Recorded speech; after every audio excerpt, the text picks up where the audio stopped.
Oke guys, jumpa lagi. Kita akan melihat satu file Excel yang saya sudah buat. Ini untuk membantu bendahara dalam pencatatan keuangan. Karena masih banyak saya lihat bendahara yang menggunakan buku saja untuk melakukan pembukuan dari kas yang mereka pegang. Dan itu saya rasa repot ya. Karena terkadang kita akan menggunakan kalkulator untuk menjumlah pemasukan yang ada di dalam pembukuan kita, dalam buku fisik gitu ya. Oke, langsung saja kita lihat file ini ya, yang bisa menggantikan buku atau bisa membantu kita dalam perhitungan. Oke teman-teman, ini dia filenya. Masih sangat sederhana. Kalau kita lihat di sheet pemasukan seperti ini sudah saya freeze ya bagian atasnya ini. Jadi kalau kita scrolling dia tetap. Kemudian ada pengeluaran, begitu juga. Kemudian di sini ada actual cash, tidak perlu kita freeze bagian atasnya. Kemudian ada pivot, ini untuk controlling kita dan untuk mempermudah kita dalam pelaporan. Oke, sekilas mengenai Microsoft Excel. Microsoft Excel ini sudah berupa aplikasi database. Kemudian di dalamnya kita bisa melakukan query. Kemudian kita bisa melakukan analisa menggunakan pivot atau rumus-rumus Excel ya. Rumus Excel atau query yang ini fungsi ya. Sini banyak. Oke, langsung saja ya kita lihat. Kita mulai dari pemasukan. Pemasukan ini seperti ini ya cara mengisi datanya. Kalau kita lihat di sini ada yang seperti ini ya, ini data dummy. Silakan tertawa untuk melihat itu. Oke, supaya kita lebih cepat ya untuk mengisinya. Saya juga itu paling malas menginput. Pekerjaan paling membosankan adalah menginput data. Tapi itu kalau sudah terinput akan sangat mempermudah kita dalam membuat laporan dan analisa. Oke, jadi jangan malas ya. Karena kalau kita tidak menginput ya percuma juga file ini kita buat. Oke, di sini ada tanggal pemasukan, ada personal, ada deskripsi dan nilai, kemudian ada bukti. Microsoft Excel ini sudah dilengkapi baris dan kolom, mirip seperti database, tapi kita bisa custom sendiri. Kemudian cara menginputkan ini harus sejelas mungkin. Misalkan deskripsi ini ya harus jelas apa penjualan pasar pada saat kapan atau di mana, itu harus jelas biar nantinya kalau diverifikasi ya verifikator lebih nyaman ya untuk periksa. Kemudian di sini ada kolom nomor, cara mengisinya biar belakangan, yang penting itu list ininya dulu itu jelas. Oke, cara mengisi nomor kita klikkan saja satu atau misalnya kemudian dua. Cara mempercepatnya kita klik di situ, kemudian tekan kontrol, kita klik di sudut sini, kemudian kita tarik, kita tahan kliknya, kemudian kita tarik dan lepas, nomornya langsung terurut. Oke, untuk penanggalan, untuk input tanggal kita langsung tekan kontrol, kemudian titik 2 atau titik koma ini, dia akan terinput otomatis tanggal hari ini atau tanggal sekarang. Dan ketika kita pindahkan ke sel lainnya, di situ akan berfungsi formaternya. Di sini saya sudah masukkan formater tahun, kemudian bulan, kemudian tanggal. Ini untuk mempermudah kita dalam sorting tanggal ya. Di sini kalau kita klik filteringnya ini, kita bisa sorting tanggal. Kemudian ada nilai, ini juga sudah diinputkan sesuai formatnya. Dan kalau misalnya kita input 5000, ndak usah inputkan koma atau titiknya itu ya, langsung saja 503 kali kemudian enter, itu sudah terformat otomatis. Oke, seperti itu di pemasukan, di list pemasukan. Untuk sheet pemasukan seperti ini. Oke, di pengeluaran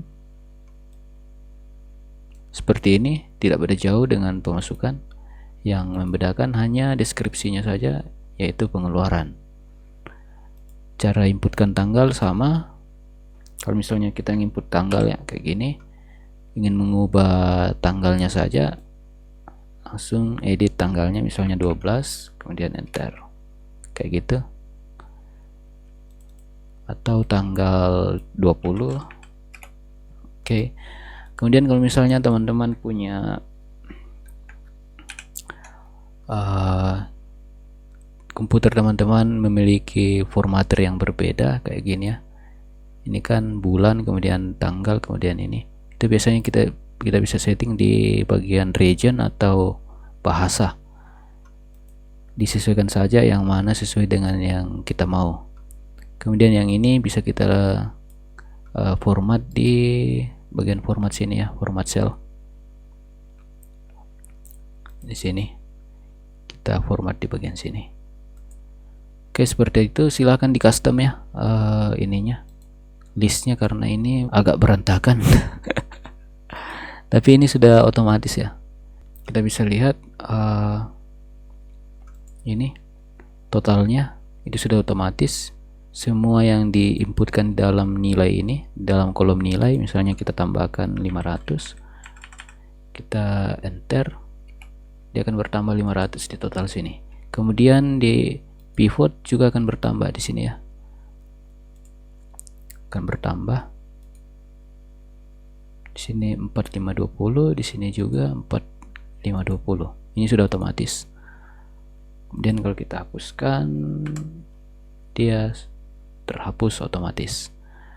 Oke, kemudian pemasukan juga begitu, otomatis di pivot sini. Jadi saldo sekarang itu langsung otomatis terhitung juga, dimulai dari pemasukan, kemudian dikurang pengeluaran, otomatis terhitung saldo sekarang. Oke, kita ke sheet actual cash. Sebisa mungkin kita sering-sering ya hitung uang aktual atau kas aktual yang ada dalam laci, yang ada dalam bank. Kalau ada di kantong atau dompet kita tambahkan sini dompet. Kemudian di sini secara otomatis juga totalnya akan tersum. Bagusnya Microsoft Excel sekarang ya, headernya ini tidak ikut di zoom. Oke, dan total aktual kas ini akan otomatis kita tarik ke sini. Oke, jadi aktual kas ini otomatis kita tarik ke sini. Jadi semuanya serba otomatis. Misalkan kita menginputkan pengeluaran double 500, yang ini double ya, otomatis di pivot ini ada selisih, selisihnya plus 500, dan ini menjadi indikator kita bahwa kita ada kesalahan dalam menginput, atau lupa, atau kelebihan input, ada double, ada lupa. Oke. Di sini ada pivot juga. Pivot ini berguna untuk membantu kita dalam pelaporan. Tapi untuk pivot ini, kalau kita melakukan perubahan di pemasukan, misalnya ada list baru, misalnya ada pemasukan baru yang sudah kita input dan pengeluaran baru yang sudah kita input, di pivot harus dilakukan klik kanan kemudian refresh. Tuh, dia berubah di sini ya. Totalnya akan berubah dan akan sesuai dengan yang di atas sini. Kalau dia berbeda antara ini dengan ini, silakan di refresh. Kalau dia belum sama berarti ada problem. Pivotnya mungkin harus dibuat ulang. Kemudian ini sama, kita refresh juga pengeluarannya. Ini pivot pengeluaran, ini pivot pemasukan. Kita refresh juga kalau ada yang ditambahkan di dalam sheet pengeluaran ini. Seperti ini ya. Di sini pengeluaran 4520, di sini masih 4020. Kalau kita refresh 4520. Sudah sama, berarti sudah tepat.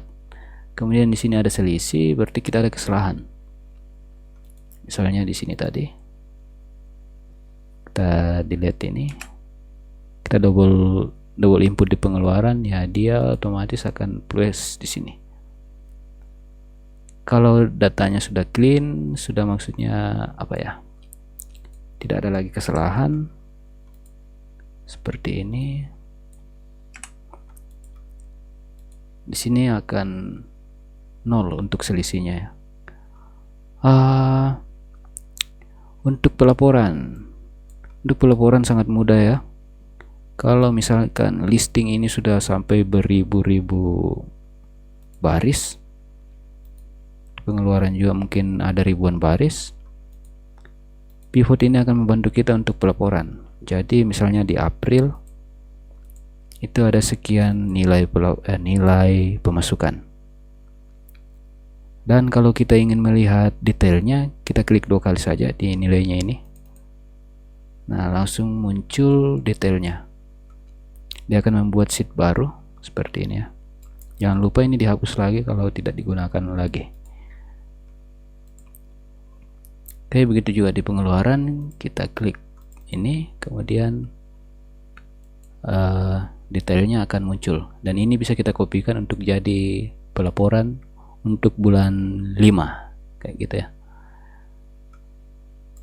Kemudian cara kedua untuk membuat laporan, kita bisa masuk di listnya kita, list pemasukan misalnya, kita lakukan filter di tanggal, kemudian kita unselect dulu, kemudian kita pilih misalnya di bulan Agustus, kita oke, dan ini dia listnya, bisa langsung kita kopikan,